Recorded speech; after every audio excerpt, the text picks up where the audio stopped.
host, Miss Hello. Rainisha. We are a little bit tardy due to technical difficulties, but the show does go on, thank God. And we have our lovely guest, Miss Renee Griggs. Everybody, please welcome Hello. Renee. Hello, Renee. Hello. Thank you for having me. So, Renee, can you give us a brief introduction as to who you are and what do you do? I am a financial advisor for Primerica Financial Services. So, what that means is that I help people with their financial analysis. We look at your finances from a holistic point of view, meaning that we try to help you learn the basics of financial budgeting, and we try to help you achieve your goals in terms of what you're trying to accomplish. Um, and that could mean offering you products and services or simply just offering you financial coaching. Financial coaching. Okay. Perfect. And so, can you explain to us a little bit more of the process of how you would help service the public? Just a little bit more What we detail. do is we try to get our clients in on a financial education class, something that's brief. We realize that most adults are very busy. They're working, they're raising kids, they're sometimes working two jobs, and in addition to recreational activities. So it's usually something on a Saturday in a traditional environment. We may meet on a Saturday at a library, and we give like a quick financial education class where we cover the basic budgeting skills. And we don't really like to call it budgeting because people view that word with such a negative connotation, but we talk about how much money you have coming in and how much you have going out. That's the start. And if you feel like you need more intense financial planning or more financial education than we do, we move on to financial coaching. And financial coaching usually is like 2 to 3 sessions where we set up and we sit down and we talk about more of the details of your financial situation. And once we kind of stabilize you and figure out if you're a good candidate for a financial product, then we try to offer you something to help you achieve your goals. Okay, wonderful. So, what advice would you give homeowners in today's market who may be behind on their mortgage payments and they want to kind of save their home? How would you advise? Uh oh, we lost Renee. There we go. Oh, no, no, no, I'm back. Okay. How would you advise those homeowners who are behind on payments and they want to save their home and they want to kind of get their finances together in this market? What kind of advice would you give them? What I would say is they want to take advantage of any type of forbearance that the lender is offering. Right now, depending on what type of loan they have, there's a lot of programs out there that the Federal Housing Authority, which is FHA, is offering. So if they have a forbearance, I would suggest they take advantage of that, especially if they've been impacted by COVID. Now, if they haven't been impacted by COVID and they're just struggling to make that note, then they want to look at a modification. But right now, most lenders are offering some type of forbearance if you're a homeowner. And what that means is that you can go without making those payments. And then at the end, when the COVID is over with, or the pandemic is going to be over with, whatever we're going to call it, we're going to come to an end. God knows we need to come to an end. Then they're going to make some type of arrangements on how you can catch that note up. Usually they're going to tack those payments onto the end of your mortgage, or they can separate, they can divide how much you owe out over your normal payment. Or like I said, if you're really struggling, then you may look at making a modification on that home. Okay, and with modifications, we know that that has implications on your credit. So, is that something you would lean towards doing? Well, I understand that, but if you need that note to get lower, then you need it lower. If you can't afford to pay it, that's making an impact on your credit anyway. You see what I mean? At least with the modification, you can try to catch it up. Okay, and like you mentioned, they with the forbearance, they just tack those that interest or that money that you owe to the end of your mortgage. So I know some people don't. That's daunting. What kind of advice would you give for that? What I would say is also check into your local municipalities, because I've had several clients that have been able to take advantage of the CARES Act. They're paying 3 months of your mortgage. So, they're paying up to $3,600 in my particular city. I'm not sure if they're doing it in all municipalities, but the CARES Act is helping to pay that mortgage so that, you won't be so behind. So say if you were behind 6 months, then you're only behind 3 months. And that looks way different than 6 months. It's not as daunting when you try to pay it back. And I believe, there has to be something else coming down the pipeline. We just got to kind of keep the faith. I know that Congress right now is going back and forth on what they can do to help homeowners, but I think there'll be more programs coming out like that in the pipeline. So as much as you can, I would say try to pay what you can, because you don't want to try to pay, just don't pay anything. But also look into local programs. And I know that these are people, they're homeowners that aren't accustomed to using what they call social programs, if you will. And a lot of times when I talk to my clients, they say, I don't need that. Well, you don't want to look at it like that, because this is a crisis they were in. So it caused, an extraordinary situation causes us to have an extraordinary response. So what I mean by that is sometimes you may have to do something that you're not accustomed to doing. Okay, great. So since we seem to be on the house topic now, what would you suggest, when the youth are coming out, they're going over to college, some people choose not to go to college, they choose to go straight into the workforce. Now, what would you say your opinion would be on what they should, the first 3 things that you feel a young adult should focus on when they step into that world of working, having their own job, being on their own, basically when they leave the nest?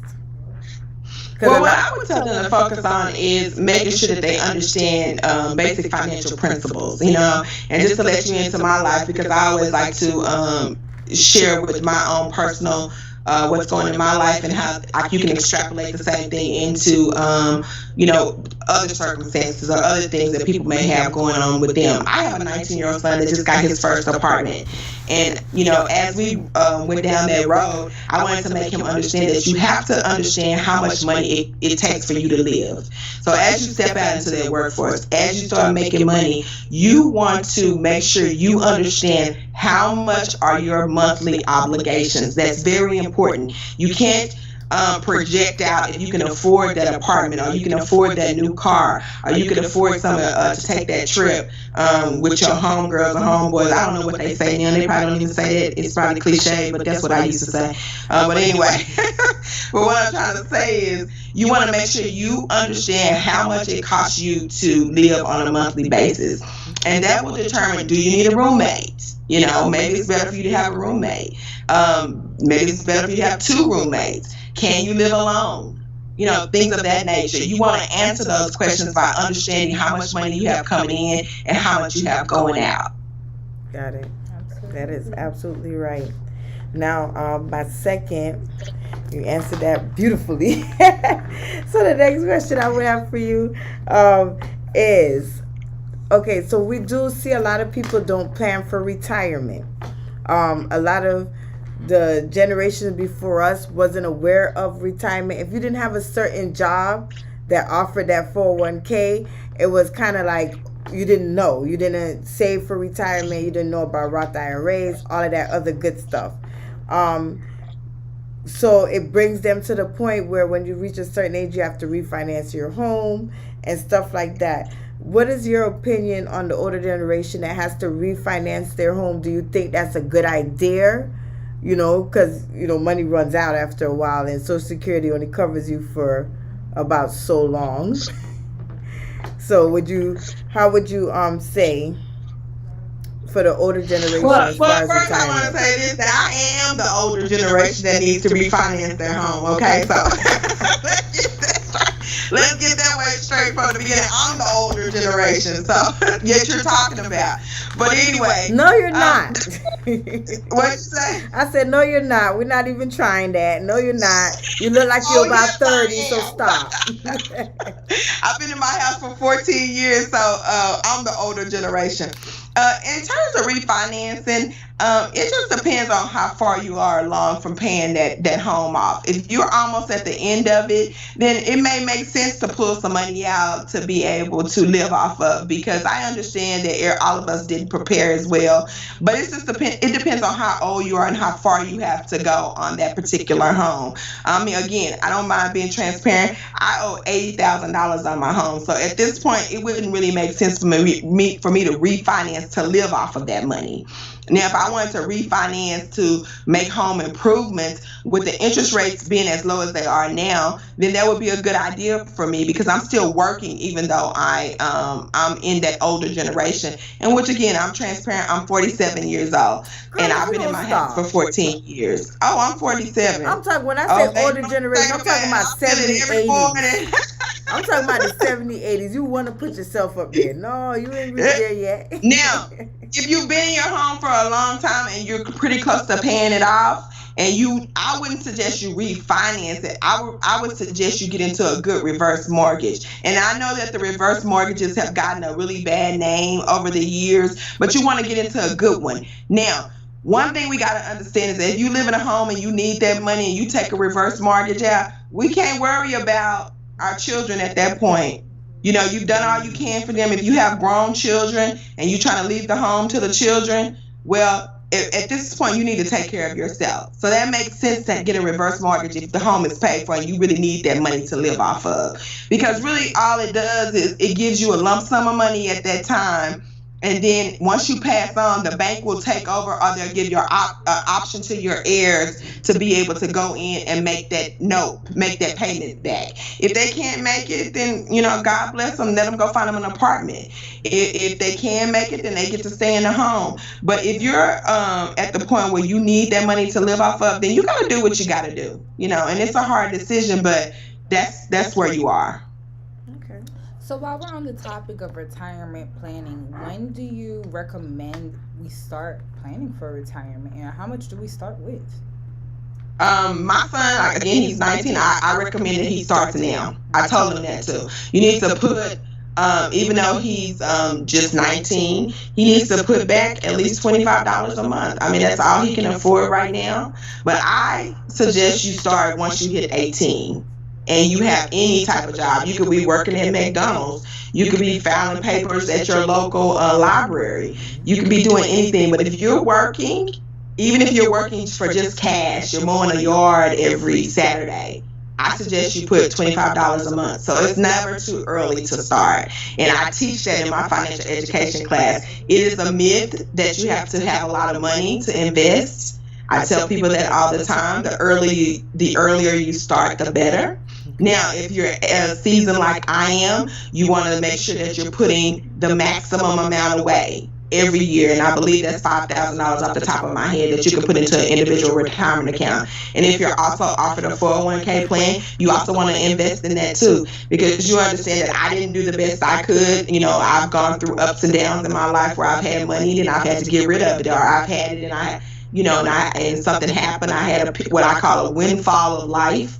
And so I had to start all over. So, you know, you want to make sure you have an IRA if you're, you know, around 40 and you're still working age to 60. And you also want to make sure you're taking advantage of any type of work program that you have. That way you maximize out and you're able to catch up. Now, for those in your early 20s, what you want to do is look at your budget, or look at your, what I call a spending plan. A spending plan is an allocation of your money and your resources, and you see how much that you can put back out of your budget every month after you've met your obligations. But you want to make sure you can comfortably put that money away, because what we do in our community so often is that we put the money away and then we go and get it. And that's not logical. You have to put it away and act like it doesn't even exist anymore. Okay, so piggybacking off of that, would you advise someone to take their retirement funds and reinvest in, like, let's say Forex or the stock market or a company, Fortune 500, something like that? It depends on where you are in your life, you know, what your tolerance for risk is. You know, if you have time, then of course I would say that's a good decision. If you don't have time, like me, I don't have time for that. I'm too close to retirement age, then I would suggest no. But if you're in your early 20s, I wouldn't suggest you take your money out of your retirement account. I would suggest that you have another allocation of funds for that. Because you don't ever really want to touch that retirement money. And if you don't have another allocation of funds for that, then it's not time for you to do that. Right. Okay, so what are some startup investments that you would recommend? I didn't hear that question. I'm sorry, Alexis. What are some startup investments that you would recommend? To get your feet wet, I would suggest you go into a diversified mutual fund. That's what I would start with. I know that people do invest in stocks, individual stocks, and it's very risky. And if you don't have that money to lose, it's almost like gambling. That's the level of risk. It's like taking your money and putting it in a slot machine in Las Vegas. Then I would suggest you not do it. But if you just wanted to kind of just see how the investment market works, I would start with an aggressive mutual fund. And can you go into detail on what exactly a mutual fund is? So a mutual fund, and we teach this in financial education, if you have a bag of different things in a bag, say you have a purse, for example, and you throw in a bottle of Coke, and then you may throw in a bottle of Johnson & Johnson's baby oil, and then you may put in some wipes, just so when you're out, if you mess something up, and then you want to throw in your cell phone. Okay, so that's what a mutual fund is. It's a bag of different products and different stocks and bonds that the portfolio manager invests in. Okay, and the reason why it's a little safer than individual stock is because it's compiled of different things. And the rule for investing is the more diverse you are, the more you mitigate risk. And what that means is this: you want to tamp down on how much risk you take. And the only way you can do that is to have different types of investments packaged in one purse and present it to the investor. It's kind of like when your mama used to say, you can't put all your eggs in one basket, baby. Or let me make it a little bit more plain because we all girls on this phone. When you have 3 boyfriends, it's the same thing. Because if one of them flake out, then you always got another man holding on the sideline, okay?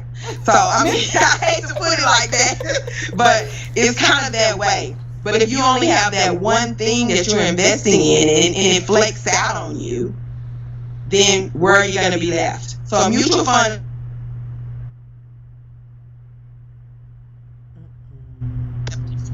and it's all packaged to reach its maximum potential to make the shareholder, the people who invest in it, money. And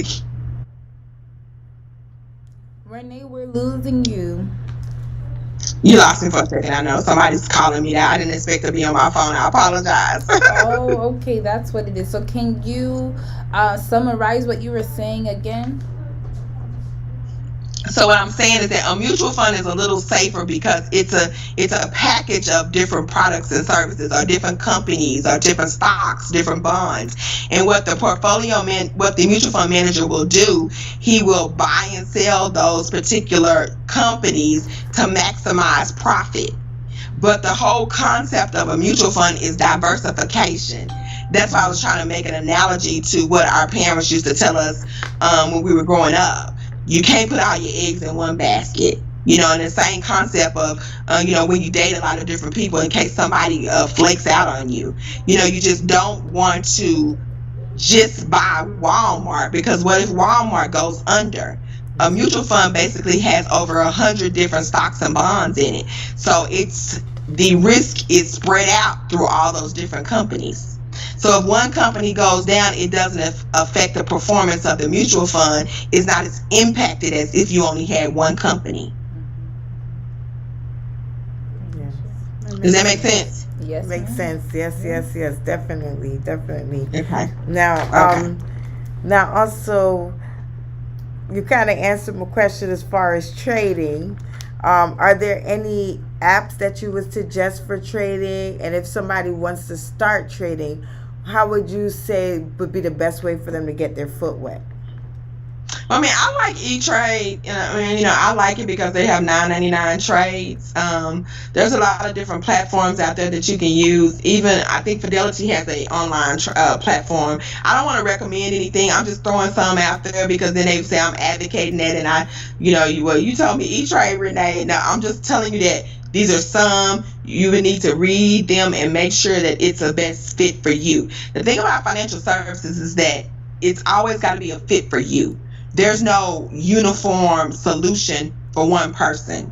You have to take everybody on a case-by-case basis. And that's the beauty of being a financial advisor. You have to sit down and talk to a person and find out, what are your goals? What is your risk tolerance? What are you looking for? Because what you're looking for, Alexis, is different than what your co-host is looking for. What I'm looking for is different than what you ladies are looking for, because we're at different points in our life. Exactly. So if you have a good financial advisor, they'll sit down and they'll talk to you and they'll find out, what are you trying to accomplish? Because everybody is got a different life and a different story. You have to listen to somebody's story to really know where they're going, what journey they need to take. We have Q joining us. Welcome back, Q. Q let us know that he kept missing our lives, so now we see you're back on track. Oh, and we have Yana joining us too. Hi, Yana. Thank you for watching. Do you guys have any questions for Miss Renee? If you do, go ahead and type it up in the chat and let me know. Actually, Yana was just inboxing me on Instagram the other day saying that she needed a financial advisor. Now, Renee, I know you're in Texas. Do you take clients from all over? Absolutely. I mean, I can't offer her anything if she's in Florida, but I can at least give her the financial education and empower her with information where she can make good decisions for herself. Okay, right. Awesome. So, Yana, if you like Renee, you feel Renee's vibe, you want her to give you as much education as possible, go ahead and email me and I will connect the two of you. Q says, indeed, I love it. Thank you for joining us again, Q. Let's see. Yana says, which debts do I pay off first? Highest interest or lowest principal? Ooh, great question. You want to pay off the most expensive debt first, because the highest interest, that's to answer her question the way she posed it, that's the most expensive debt. It's costing you the most. That's right. Highest interest first. So, okay. So if you have, for example, I'll give you an example, student loan debt. Basic interest rate, you're going to have probably a 4 to 6% interest rate. That you want to hit last because it's costing you the least. So you want to probably just pay the minimum on that. Credit card debt, 21%. You want to hit that credit card debt and get that out of there. Okay. Because it's costing you the most every month or every year. And also, it's revolving debt. It's not what you call installment debt, meaning that there could be no end to revolving debt. Installment debt, you can see an end to it. Installment is more like a car loan or a home loan. But when you have revolving debt like credit card debt, there's no end to it. You can be paying it until you die. So you want to tackle those first. Okay, perfect. Thank you, Yana, for your question. Let me know if you have anything else. Q says, I don't know what I missed, so I don't want to ask something that's been covered. It doesn't matter, Q. Go ahead and ask and we'll recover it for you. Yana says, thank you, very insightful. I owe a bank $400 with no interest. I was thinking to pay them first, but now I will save them for last. Okay. All right, Yana. Awesome. We throwing some gems. So, Ms. Renee, do you have any more questions? Okay. Now, when you're saying invest in retirement, I wanted to know what type of accounts is good to invest in if you don't have a company that's paying it for you. Okay, so what you're going to do is open up what we call an individual retirement account. That's what we call an IRA. So you can open it up on your own, since I'm not in Florida, or you could, get with a financial advisor and open it up. And let me just explain to you, I'll try to break this down as fast as I can because I know we're not in a classroom format and I don't have a visual there. Now, when you talk about a mutual fund, it's going to sit in a individual retirement account. You can have different types of financial products that sit in individual retirement account. So if you will, even though we don't have a visual, we're going to say that we have the IRA and it sits at the top of the chain.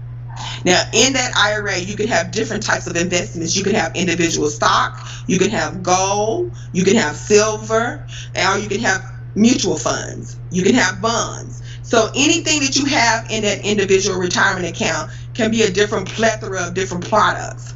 But the individual retirement account is a designation of the type of account you need to plan for retirement. And the reason why the IRS has labeled it that way is because it's intended for retirement and it is tax sheltered. So no matter what you buy, if you buy stocks, it can sit in an individual retirement account. I'm being redundant now because studies show that most adults need to hear stuff at least 2 to 3 times before they actually absorb it. So if you buy stocks, those can sit in an individual retirement account. If you buy a mutual fund, those can sit in an individual retirement account. If you decide, well, I don't want to buy any of that, I want to buy some gold. Well, if you go out and buy some gold, those can sit in an individual retirement account. If you buy bonds, those can sit in an individual retirement account. And an individual retirement account is an account designation. That does not tell you what's actually in that account. Okay. Okay. We see you serious about that one, but yeah. Because people get that confused, and I like to be very, very plain about that. All right. Okay. We're not messing with that IRA again. We're gonna make sure we put that money in there, confusing. And we're gonna let it sit in there away from the IRA. We got it. That's the short love version coming from me. What you're gonna do is you're gonna save that money. I didn't mean to be so. You're gonna put it in that account. My bad. You're gonna invest in as many baskets as you can invest in, and you're gonna leave that money alone. And don't you look at it. All right. Don't you check it unless you putting more money in it. Did I get it right? I didn't mean to be so elementary with it, but it's really a source of confusion for people. Because when they say, okay, I'm gonna go out and buy some stocks and bonds, well, what are you gonna put it in? Are you gonna put it in a retirement account? Because they have non-retirement accounts too. You can put them in. I'm going to get those stocks and bonds and I'm going to put it in an IRA, just like Renee said. So we have a few questions here. Yana says, so we're sorry. speaking of... I know I went 3rd, 4th grade on y'all. I'm sorry. Like, I went like I was talking to my 3rd and 4th grader. I do this sometimes. Because sometimes I tell people, explain this to me like I'm in the 4th grade. Because if I don't understand, I need for you to break it all the way down for me. I need you to break it down. Absolutely. So we have a few questions here. Yana says, so we're speaking of Roth IRAs. Sorry, I'm a little new to all of this. No worries. So, a Roth IRA and retirement IRA, are those 2 different things basically? There are 2 different types of account designations. Now, you remember I told you those are the account designations. Get very familiar with that word. Okay. Individual retirement accounts are tax sheltered and they are before tax money.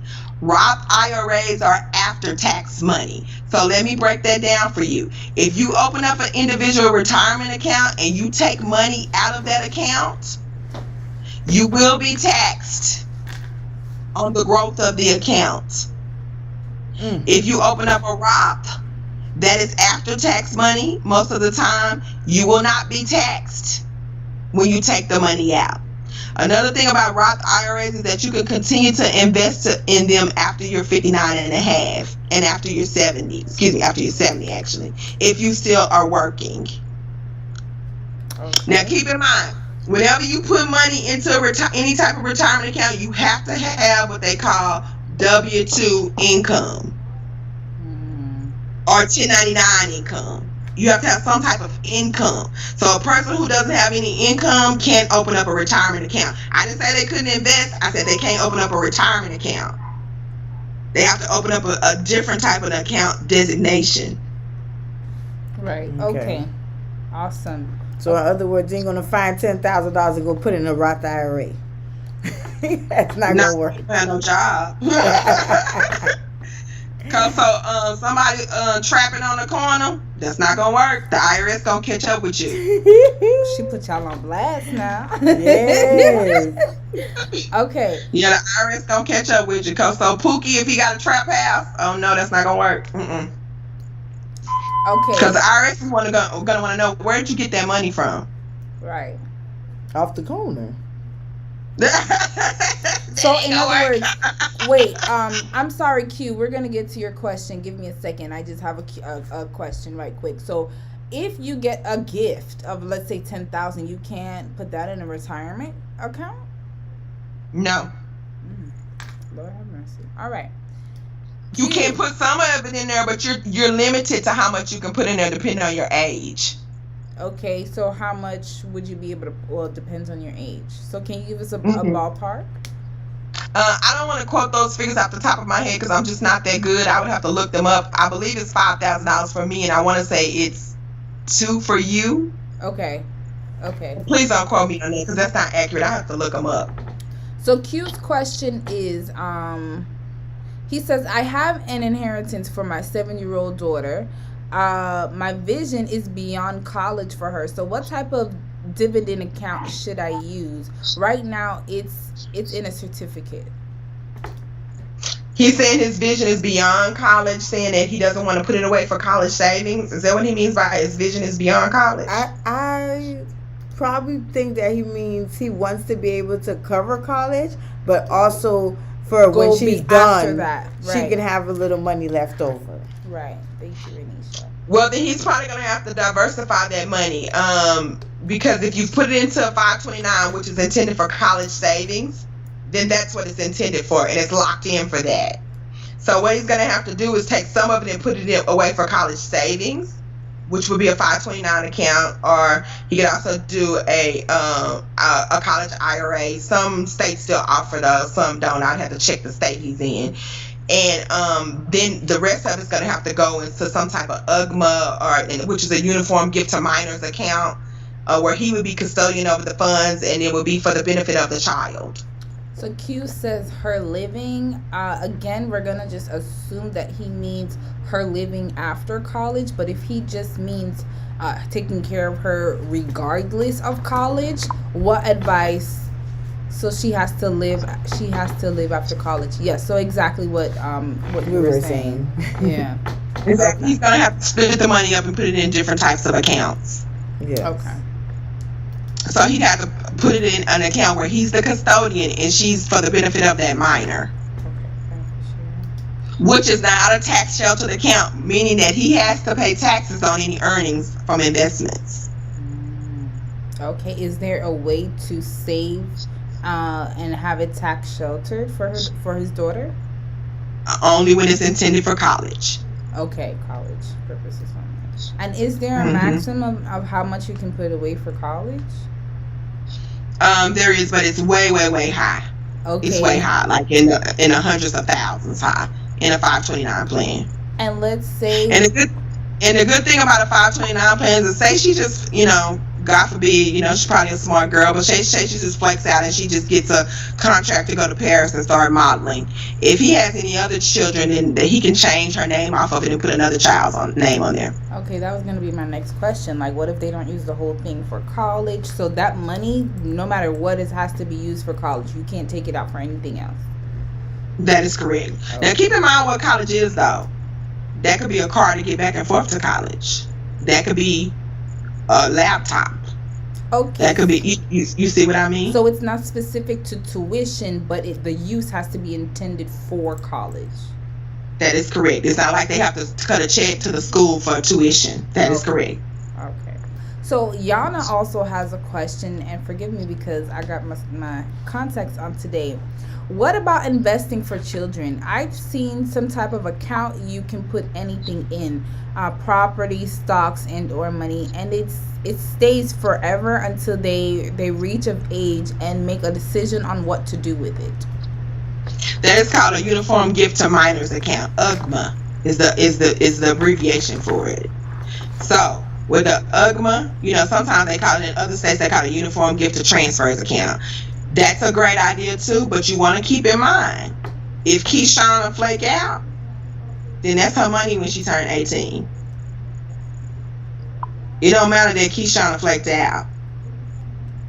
So is Once there you give is it to there it, no it's way to irrevocable. there's no way to set it up so you think they're at a responsible, mature age where they can get that funds? You can't stop them once they become age of majority. What they call it in the states could be 18 or it could be 21 in some specific states. You can't stop them because the gift is irrevocable. Yana would also like to know if it gains You see what interest. I mean? Yep. So if Keyshawn say, well, you know what, I'm just gonna go to around Europe. I'm gonna use my money to go backpacking across Europe. You gotta say, okay, well, if that's what you want to do, Keyshawn. There's nothing you can do because the gift is irrevocable. Now with UGMA, does it gain interest? And absolutely, keep in mind that's an account designation. So we've gone over that. What does that mean? You can put anything in it. It's only an account designation. Yana says she'll be so mad if she puts some money in an account and they use it to go backpacking over Europe. I agree with you. You better use it for something good. You better She's got start good taking- kids. They're not gonna do that. I mean, if you most likely if you're thinking about saving money for your kids, you're giving them some good foundation, Absolutely. and you're teaching them some very good. I just still have to lessons. tell parents because you want to keep that in mind. It's an irrevocable gift.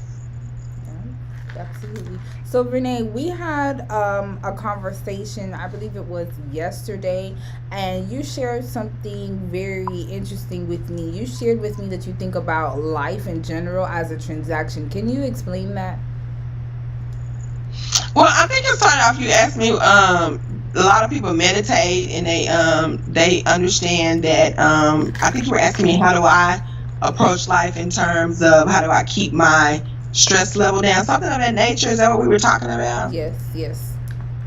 Okay, and I was telling you that I'm spiritual. I can't remember how we kind of digressed onto the transactional part. But anyway, I think the conversation you and I had was that lots of times that people in our community, they don't want to talk about death in a way because if we talk about it, we feel in the Black community that that's going to bring it on, or we're speaking something over our life that wasn't there before we started talking about it, or we're speaking something over our life that before I bought that life insurance, that would have never happened if I hadn't got that life insurance.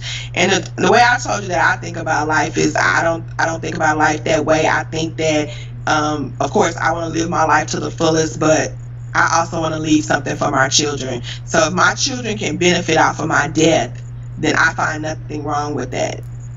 I'm not saying that it's transactional, but if the legacy that I left them is that they benefited from my death, then I don't think that that's a bad thing. That's not a negative connotation for me, because that means that I had a life where I left them in a position where they can go and be successful. Because so many times in our community, what stops us from starting businesses is that we don't have the capital. And if you compare us to the majority culture, which we can call them white, we can call them Caucasian, we can call them whatever we want to call them, whatever makes you feel politically comfortable, then they don't have a problem with that. They don't have a problem with somebody having $1 million policy and they leaving it to their children. I think the biggest problem that we have in our culture is that we haven't educated our kids enough to be able to trust them. Yes, ma'am. So, I try to educate my children in a way. I have 3. Again, I'm transparent. I have a 19-year-old, 14-year-old, and 9-year-old. I sit my 19-year-old down. I sit my 14-year-old down. I say, look, this is how much life insurance I have. I have over $200 and something thousand worth of life insurance. Wish I had more, but I don't. And I say that when something happens to me, here's my policy number. I told my 19-year-old son, you need to go cash it in. You need to decide if you want to pay this house off or if you're going to stay in it or you're going to leave it. Those are the decisions you have to make. I've gone through it one by one point with him. And then what I told my 14-year-old is whatever he gets until you turn 18, he owes that to you. Because you don't never know what's going to happen. So I need to tell you this. Right. Because you don't never know what your sibling might do. You never know. So I told her that. This is my will. This is where it is. This is where it is. We can't be afraid to face the inevitable. And life is not transactional, but what it is your life has to be worth something. And I'm not telling my children that so they can go off and off me tomorrow. I'm just telling them so they can understand that you need to be prudent with your money when you do get it.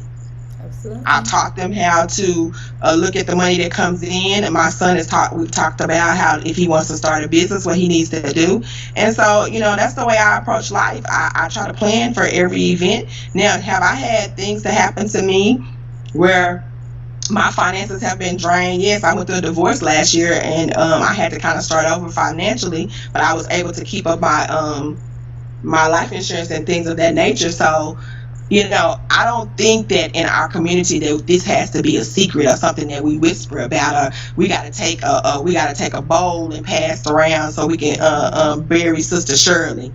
Right. Yep. It's quite ridiculous that we can't talk about these things openly.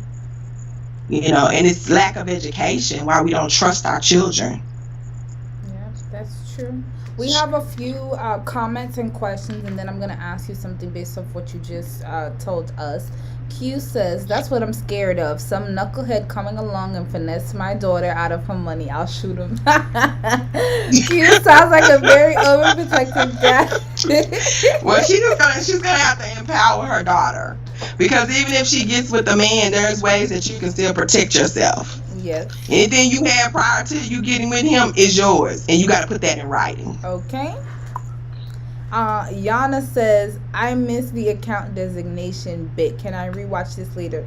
Yes, Yana. The recordings will be on YouTube and Facebook, my love. You can go back and watch it later. Q says, amen. Yana also says, Renee is preaching today, honey. I will definitely reach out. Awesome. Woohoo. I'm gonna try to preach, though. I hate that I sound preachy. No, we It's a good appreciate thing. it. Yeah. Yep. And Q says word. So yeah, you're doing it tonight, Renee. I sound like somebody auntie. Have you seen those commercials where they talk about you've turned into your parents? Yes, it's a definite. It's true. The older you get, the more you turn into your parents, and it's so freaking scary, man. I see it funny. myself, like parenting with sometimes how I just interact with the world. I can be like, oh my god, I'm acting like my mom right now, or oh my god, I'm doing what my dad does that I hate. You know what I'm saying? Yeah. Yes. Yes, it definitely happens. So I do have one last question for you now. That's another fear in our community as well as becoming an entrepreneur. What would be your suggestions? A lot of times when you start out, people are looking for that pot of gold, but they're not understanding that there's a pressure in the beginning, and it's rough. You don't necessarily have to hit rock bottom and sleep in your car, but you do have to understand that you got to stick to it. What suggestions would you give somebody who's looking to start a business? Well, I would say, first you want to have a good plan.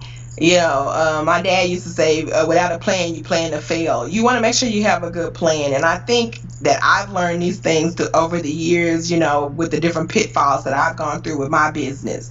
So, of course, it's romantic and sexy, if you will, to think about having your own business and running from one meeting to another with a briefcase, but that's just not the reality of it, right?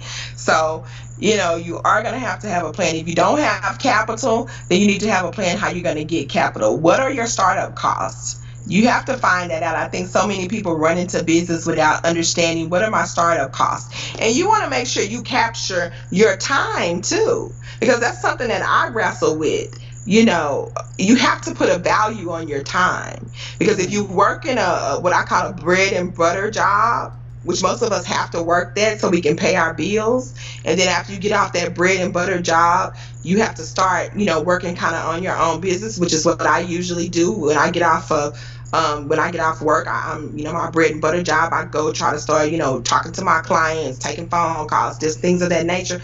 There is a value you have to put on that, and we as business owners have to be realistic. How much time do you have to devote to your own business before you start it? How much time is it going to take you to get this business off the ground? That's part of how much it costs to start a business. Can you afford to be away from the kids? in the evening for 2 hours to work on your business? Can you shut your cell phone off and not take phone calls for 2 or 3 hours while you work on your business on a Saturday? What can you realistically do? So it's about really having a coming to Jesus talk with yourself. If I'm going to put money in this business, how much time do I have to devote to it? What is my plan? What is my marketing strategy? Do I understand social media? Do I understand the presence of what social media can do for my business? So I think all of that, you have to have a good plan before you just jump into a business. So if I had a recommendation as a small business owner trying to do it and start up a new enterprise, those would be my thing. To get a good plan, write it down, keep track of it, and also keep track of how much time you're spending on that business and how much time does it require before you can really just quit your bread and butter job. I agree with you 100%. So that's not saying slave yourself for the rest of your life, and that's not saying just quit everything and just jump at it. But there's a happy medium. Exactly. Exactly. And the biggest thing is to be realistic. Be realistic with ourselves and commit. We want to commit. Committing is a hard thing, and sometimes you want to you want to be respectful of your connections and your relationships, but you have to also be protective of your time. So you really have to figure out, is this connection with this person worth me negating what I need to do for my own business to spend time with that person? That's very true. And that's a harsh reality. Being protective of your time is important. Like I tell my kids all the time, come on, get to it, because I don't have time to play. My 19-year-old son called me.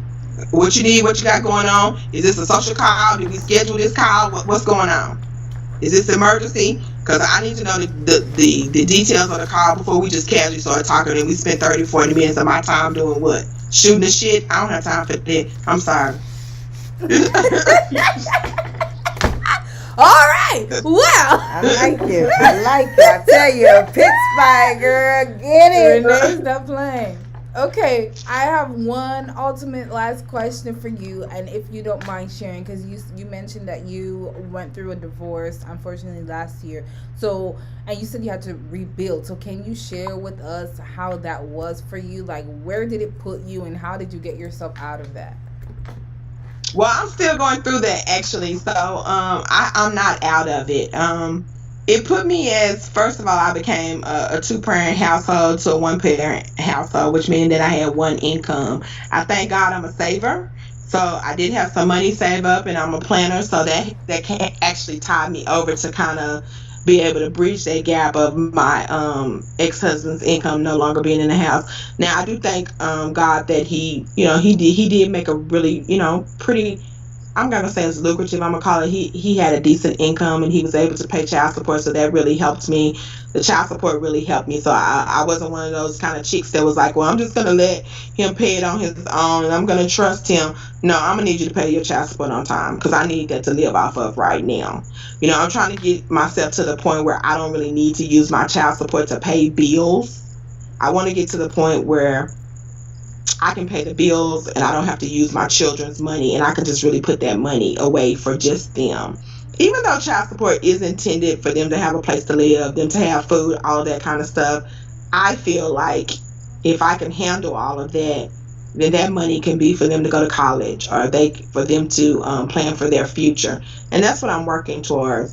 In terms of my home, I'll probably end up refinancing and pulling some money out to do some home improvements, not to necessarily pull some money out to live off of. The house needs to be revamped. There's a lot of equity in my home, because when I bought it, we bought it in 2006, and it really has grown in terms of value. So I'll probably pull some money out for that. But just the fact that I was a saver is really what helped me to bridge that gap in my divorce. And I'm still with my divorce, and I'm still trying to figure those things out. COVID has been a big, huge stressor. But in the same token, God knows what you need when you need it. The fact that my children have been home, I didn't have to figure out how to get them picked up or how to get them dropped off at this. And then my oldest son came home in March. He drives, of course. So he was here to drive them around and drive and help, as he usually would be if he wasn't off in college. So it was a blessing, and it was also the timing of it was, it was a blessing, but the timing of it helped me out too, and it was also stress. It's still causing us stress, but you have to take every situation and be able to leverage it for your good. So that was very helpful in terms of me going through the divorce and being able to figure things out with my children, and my oldest son was at home. Okay, thank you so much for sharing that. Yana says right, and in regards to you don't have time to play. Get straight to it. Yana also says, thanks for being so honest and transparent. It's greatly appreciated. Our communities don't have as much access to financial knowledge as others do, or it's an afterthought while living paycheck to paycheck. Absolutely, Yana, and this is the exact purpose of this show. So I'm so happy that it's doing and fulfilling its purpose. Um, Yana also says, I keep God first in everything and have faith. Everything happens for a reason and things work out as they should. Yes, thank you for that mindset tip. That's another thing that I myself have struggled with is I have a goal and I try so hard to kind of force it to happen. And so I'm like this little worker bee getting up and going and going and going, or the little train that could, right? Never really giving up. But I notice when I take that moment to just stop, relax, smell the coffee and relax my body and just take a step back, that's when things are happening like this. And I'm just like, why is it so effortless? Like, I was trying so hard, nothing was happening. The minute I say, you know what, Jesus, take the wheel, or F it all goes the way it was supposed to happen. So nothing happens before it's time. Absolutely. Thank you so much for that. Renisha, do you have an takeaway from this show that you would like to drive home for our audience? What I can say, Renee, thank you so much for being on the show. I love your energy. It is totally amazing. Definitely want to sit down with you and try and strategize some stuff for my financial future. We definitely need to get her contact out there. It's just a wonderful to hear a real life experience. And don't tell anybody you're old, okay? Stop. Yes. You're still a young spring chicken, okay? Well, Stop that, I'm old. You're a spring chicken. When I come back and check you when you're 65, then you can say that I'm getting to my midlife, okay? Girl, stop. 50 is the new 30, okay? It was funny. My son is like, I started dating again. He was like, Mama, just please don't date nobody close to my age. Or we might have a cougar in the house. But it is beautiful. To see a woman that's so much into investment, has her own business. It's a beautiful thing. And to know that you're having those conversations with your kids. And I think that's what's the most important thing, because there are seeds. We have to plant that seed in them to understand when they're growing older and have these conversations and start a whole new trend. So I get excited every time I hear somebody that's on that path. And this is something that everybody needs to consider. You need to consider your retirement. You need to consider, doing something different, not just working just to pay your bills, but also investing. A lot of the people that have money today is because they invested. They took that chance and they took that risk. It depends on how big of a risk you're willing to take. But like you said, there's different apps out there. You can start with $10. You never know. You put that $10 in there and you don't look again. One day you look at that app and you got 30,000. You never know. It's a risk that you take. It's a chance you take, just like when you go to the casino. So I think, that's one of the biggest things, being able to know that there's other options out there. But again, I want to thank you so much for taking the time out to be on the show with us. It's a pleasure to have you. Yes, absolutely. Renee, do You're you welcome. have one last point that you'd like to drive home from our viewers? Well, what I would like to say is that it's never too late to start. I know sometimes people think that, and it's never too early to start. Both of those things. I know sometimes we look at a situation, a financial situation, and we say, "Oh, this is so bleak. Well, how can I do it? This mountain is going to be so hard to climb." But I just want to tell people to keep the faith, and if you sit down and start working at it little by little, kind of the same thing that your co-host just said, Renisha. You'll be amazed at what you can do if you come up with a plan. I know it's so overwhelming, and sometimes you say, "Well, I can't get my finances together. Just forget about it. I'm just gonna keep doing what I'm doing." But if you just sit down and you come up with a plan, if you take baby steps, what we call baby steps. Every day you just take a baby step. It's like, if you're trying to clean your house and it's a big mess, you just take baby steps. And once you take those baby steps, you'll see that you'll look up and you'll have the whole house clean, and your financial house will be cleaned up. But you can't lose faith, and you have to take a step. A journey of 1,000 miles starts with just one step. Just one step. That is so funny that you say that, because for so long that was my tagline on my email that I would send to my clients, to keep them going. Oh my God, yes, small world. My takeaway would be, like Renee said, like, it's never too late to start over. So stop settling for less. You have to want a better life for yourself, and we are supposed to be working to live, not living to work. So take the education as your best friend. Get as much free education as you can, and once you've exhausted that, go on to the next step, which would be to contact a professional like Renee, and get your finances in order, honey. Leave a legacy for your children. Yana says, I know how you feel, Alexis. Thank you for the show. You're absolutely welcome.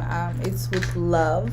And that's all the time that we have for today's show. Thank you again, Renee. It was a pleasure to have you. Thank you. I had so much fun. Thank you so much. I look forward Can you to give having me? you. I'd like to hear this later. Yes, I will send you a link to the recording. Yes. Okay. All right. I also look forward to having you again on the future. We can do a part 2. By the way, I titled this video, "How the Hell Do I Get Started?" And I think we covered that today.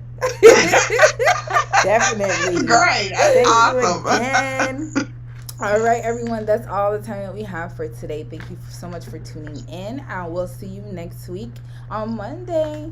Bye. Thank you. Bye-bye.